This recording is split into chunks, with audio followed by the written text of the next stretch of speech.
Assalamualaikum warahmatullahi wabarakatuh. Perkenalkan, nama saya Gilang Firmansyah dari Prodi Informatika dengan NIM 2342331 kelas 23A.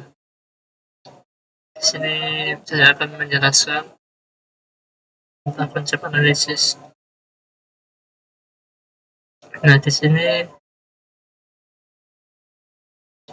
bisa disebut juga konsep analisis bersarang atau looping bersarang, karena ini adalah double-double. Nah, di sini pengerjaannya hampir sama dengan yang sebelumnya di ininya. Cuman perbedaannya di sebelumnya itu nggak bersarang. Nah, di sini bersarang. Oke, ini adalah for dan 1, 3. Ada berapa suku? 1, 2, 3. Di sini ada 3 suku yang terpenuhi, dan di for J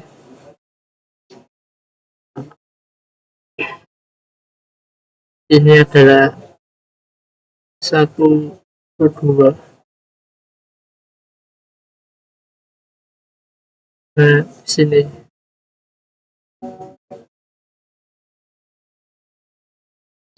tertulis 1, 2 adalah suku yang terpenuhi, ada 2.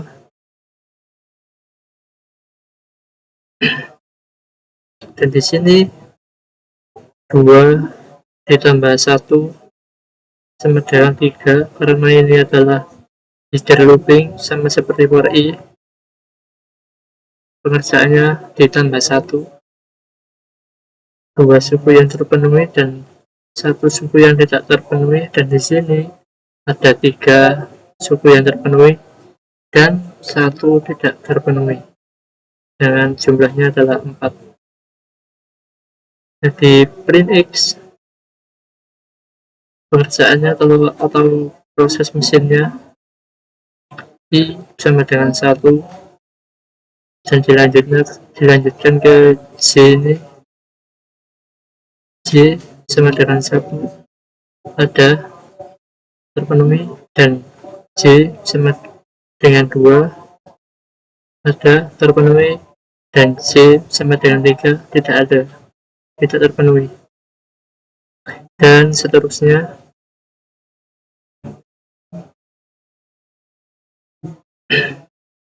Dan ini pengerjaannya di statement ke-1 di I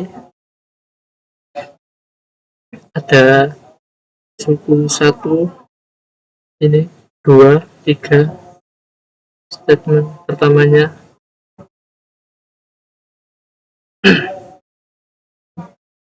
Dan statement keduanya itu dari sini jumlah pengerjaannya ada 3, 1, 2, 3. Dan statement ketiganya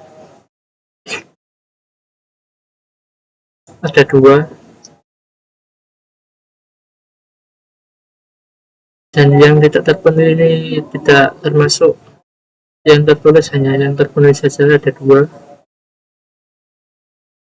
Dan di sini jumlahnya di for J ada 9, dan di statement ketiga print X ada 6. Dan kita lanjut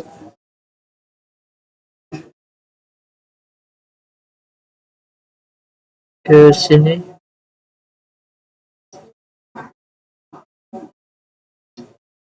For I ada 2 to n min 2. Nah, kita harus menulis dulu suku yang lengkap, ada 2, dan seterusnya 3 min 3, n min 3, mohon maaf, di sini n min 2, dan suku yang hilang ada 1, n-1 dan n. Jadi di sini tertulis n-3, yaitu n suku yang lengkap dan min-3 suku yang hilang. Dan di sini adalah header looping, jadi ditambah 1 atau plus 1 sama dengan n-2. Dan di sini port J-nya ada 1 to n, jadi ada 1, 2, 3, terusnya n-2, n-1 dan n. Jadi ini adalah suku yang lengkap, diawali dengan angka 1 dan diakhiri dengan n. Jadi ini adalah n suku terpenuhi lengkap. Dan ini untuk mengerjakan statement kedua. Di for i ada 2, 3, 4, n-3, n-2. Nah, di sini dikerjakan sebanyak n-3 suku. Dan statement kedua, ini dari mana kok bisa n plus 1? Nah, dari sini, dari for j, karena ini kan masuk looping for i, karena n-nya ini adalah suku yang lengkap dan plus 1. Jadi di sini tertulis n plus 1 karena sukunya lengkap dan juga header looping.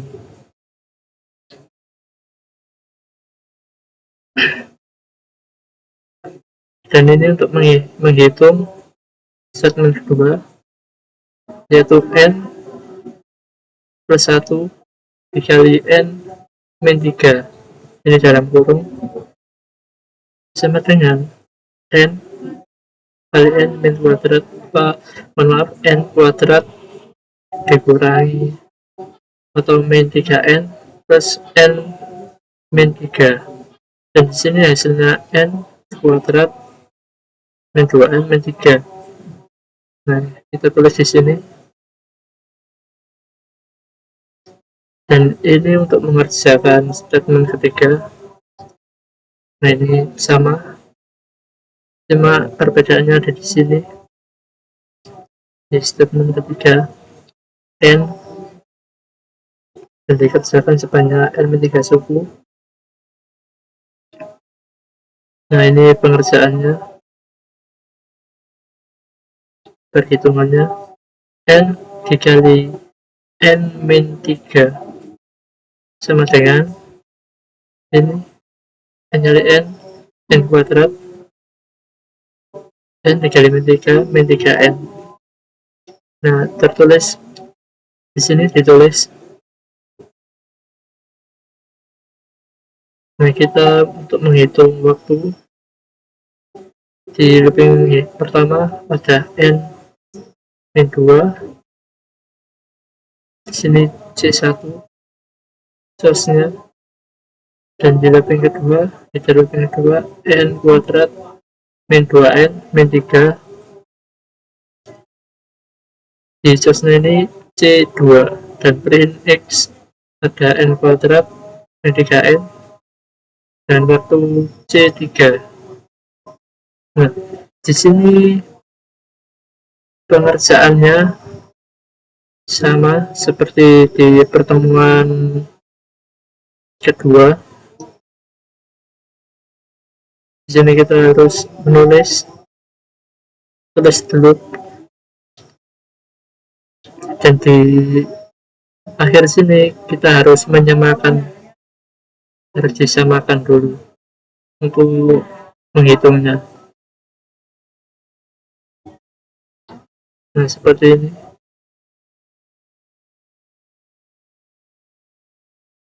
Dan di sini Tn-nya adalah A n kuadrat ditambah Bn ditambah C.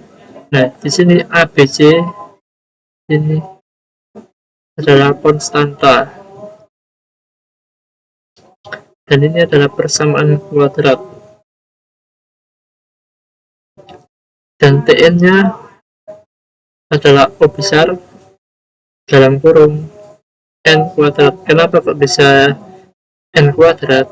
Karena di sini adalah n kuadrat jumlah terbesar. Ini n-nya akan ada 1, 2, 3 dan seterusnya, totalnya 8. Dan di sini n kuadrat 149, hasilnya 64. Nah, n kuadrat ini yang terbesar, jadi ini hasilnya Tn sama dengan O besar dalam kurung n kuadrat. Sekian dari saya. Wassalamualaikum warahmatullahi wabarakatuh.